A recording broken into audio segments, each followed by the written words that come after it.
Jazbou TV xam ngeen jaarama yéen ñi ànd ak baay yéenay liggéey faydu baay bi Sidi Barhama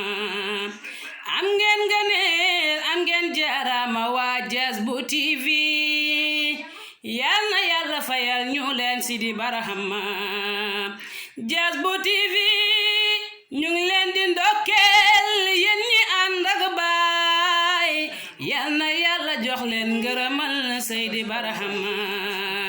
yal na Yàlla bégal seen xol yi ci mbootu Tijaan yal na Yàlla yëkkati leen barke Barhama